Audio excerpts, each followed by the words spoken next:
Hey guys, welcome to my YouTube channel. Guys, आज की इस वीडियो में हम बात करेंगे अलंकार की। ठीक है, चाहे जो भी अलंकार हो, आप केवल एक नैनो सेकंड में उसको पहचान लोगे कि ये कौन सी अलंकार है। ठीक है, सभी अलंकार के बारे में बात करेंगे। तो सबसे पहले बात कर लेते हैं कि अलंकार का अर्थ क्या होता है। ठीक है, अलंकार जो होता है वो दो शब्दों से मिलकर बना होता है, अलम धनकार। यहाँ पर अलम का जो अर्थ होता है वो आभूषण से होता है। तो आभूषण नारी की क्या करता है, सुंदरता को बढ़ा देता है। उसी प्रकार ये काव्य की क्या करता है, शोभा को बढ़ा देने वाले तत्वों को ही अलंकार कहते हैं। जैसे कि यहाँ पे आप डेफिनेशन देख सकते हो कि काव्य की शोभा बढ़ाने वाले तत्वों को ही अलंकार कहते हैं। ठीक है, अलंकार के जो भेद होते हैं, यानी कि जो भेद होते हैं वो कितने भेद होते हैं। ठीक, अलंकार के मुख्यतः दो भेद होते हैं, यानी प्रकार आप समझो। एक जो फर्स्ट है वो अर्था अलंकार है और जो सेकंड है वो शब्दा अलंकार। ठीक है, इसके अंतर्गत कितने अलंकार आते हैं और इसके अंतर्गत कितने अलंकार आते हैं वो भी मैं आपको डिटेल्स में बताऊंगा। तो देखो, सबसे पहले बात करेंगे अर्था अलंकार की। सबसे पहले हम बात किसकी करने वाले हैं, अर्था अलंकार की। ठीक है, अर्था अलंकार के अंतर्गत जो पहला अलंकार आता है वो आता है उपमा अलंकार। कौन सा अलंकार, उपमा अलंकार। अब देखो, सभी को एक ट्रिक से पहचानना है। ठीक है, आप एक नैनो सेकंड में किसी को भी आंसर, किसी भी कंपटीशन एग्जाम या किसी भी बोर्ड एग्जाम को एक नैनो सेकंड में पहचान जाओगे कि ये कौन सा अलंकार है। देखो, जब पंक्ति में योजक यानी कि क्या होता है, डैश का। ठीक है, इस तरह से डैश का सिंबल, जब पंक्ति में योजक डैश आए, वो शब्द सा सी से सरिस है, ये तो आएगा। ठीक है, ये डैश आए, उसके साथ ही साथ सा आए, सी आए, से आए, सरिस आए, तब वहाँ पे कौन सा अलंकार होता है आपको पहचानना है कि वहाँ पे उपमा अलंकार होता है। एग्जाम्पल नंबर फर्स्ट जो देख लेते हो वो है पीपल पात सरिस मंडोला। ठीक है, देखो ये सरिस, पीपल पात सरिस। ठीक है, यहाँ पे एक डैश रहेगा, यहाँ पे एक डैश रहेगा, इसके बाद सरिस है। कौन सा शब्द है, वह शब्द सासी से सरिस है। तो ये क्या हो गया आपका उपमा अलंकार। अब यहाँ पे देख सकते हो, मुख चंद्रमा सा सुंदर है, कर कमल सा कोमल। तो यहाँ पे क्या है, सा के साथ एक क्या लगा हुआ है, डैश लगा हुआ है। एक क्या लगा हुआ है, सा के साथ डैश। अतः यहाँ कौन से अलंकार होने वाली है, उपमा अलंकार। नेक्स्ट देख लेते हैं अलंकार, वो है रूपक अलंकार। ठीक है, इसमें क्या है, जब पंक्ति में केवल योजक चिन्ह है। ठीक है, योजक चिन्ह मतलब जो डैश होता है आए और सा सी से ना आए। उपमा अलंकार में क्या था, योजक चिन्ह के साथ क्या था, सा सी से सरिस था, लेकिन इसमें क्या है, योजक चिन्ह आए और सा सी से ना आए, तो वहाँ पे कौन सा अलंकार होगा, वहाँ पे रूपक अलंकार होगा। जैसे यहाँ पे चरण कमल बंदव हरिराई, तो यहाँ पे क्या आया है, योजक चिन्ह आया है, डैश आया है, लेकिन इसमें कहीं सासी से नहीं आया है। और इसके बाद मैं तो चंद्र खिलौना लय हूँ, तो यहाँ पे देखो क्या आया, योजक चिन्ह आया है, लेकिन इसमें कोई सासी से नहीं आया। योजक का मतलब होता है एक डैश। ठीक है, इस तरह से एक पाई। इसके बाद देख लेते हैं नेक्स्ट जो अलंकार है वो है आपका उत्प्रेक्षा अलंकार। उत्प्रेक्षा अलंकार को किस तरह से आपको पहचानना है, यदि पंक्ति में, ठीक है, जो लाइन है, यदि पंक्ति में मनु, जनु, मनहु, मानो, ज्यों, जानो आदि शब्द आता है, तो वहाँ पे उत्प्रेक्षा अलंकार होता है। जैसे देखो, वो शब्द आना चाहिए, मनु आना चाहिए, जनु आना, मनहु, गानु, जाऊँ, ज्यों, जानो। ठीक, इसमें से कोई एक शब्द आएगा, तो आपको क्या पहचान लेना है कि यहाँ पे जो अलंकार होगी वो उत्प्रेक्षा अलंकार होगी। देखो, यहाँ पे नेत्र मानो कमल, ये उत्प्रेक्षा अलंकार में संभावना ही व्यक्त किया जाता है। तो नेत्र मानो यहाँ पे दिया हुआ है, तो इसमें क्या आ गया, मानो, अतः यहाँ पे उत्प्रेक्षा अलंकार है।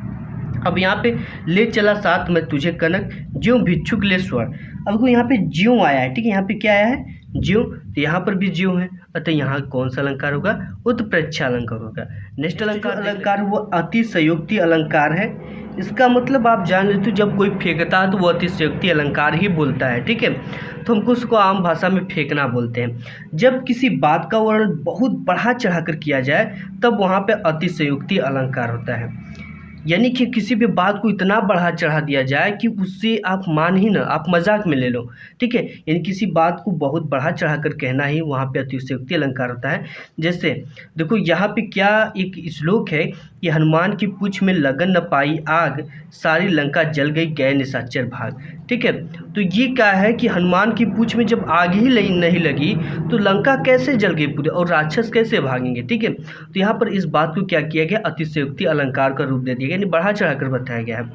नेक्स्ट जो है इसका उदाहरण आगे नदियाँ पड़ी अपार, घोड़ा कैसे उतरे पार, राणा ने सोचा इस पार, तब तक चेतक था उस पार।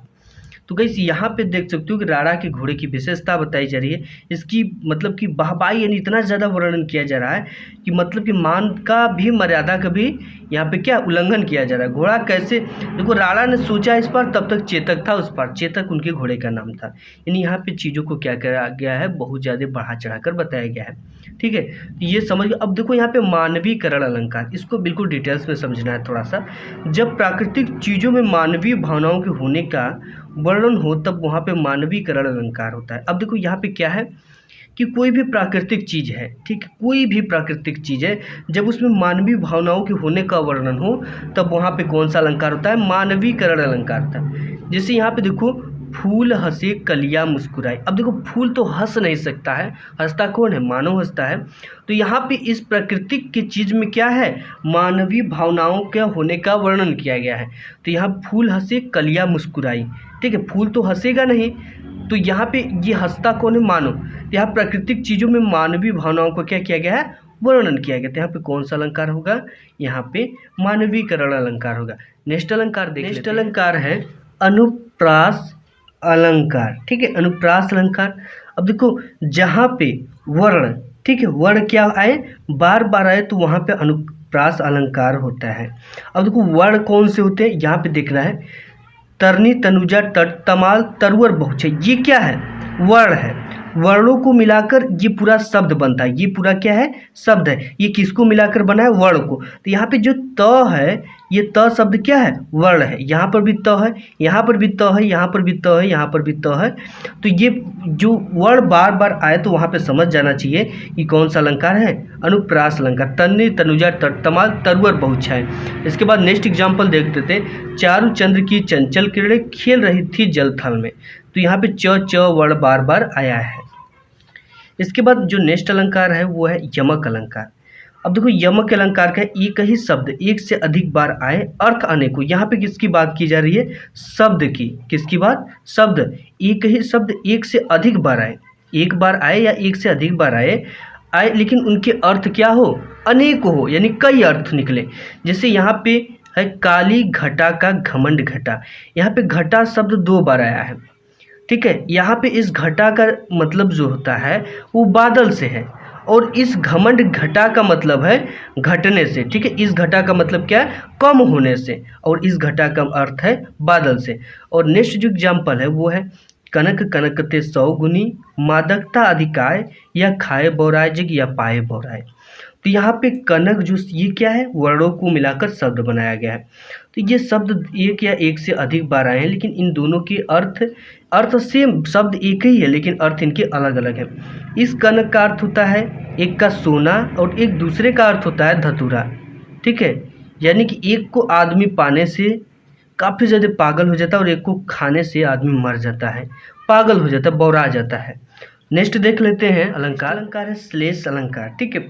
अब देखो यहाँ पे जो श्लेष अलंकार हो या एक शब्द के अनेक अर्थ होते हैं। श्लेष यानी होता है चिपकना, यानी एक ही शब्द में कई शब्द चिपके हो, वहाँ पे श्लेष अलंकार।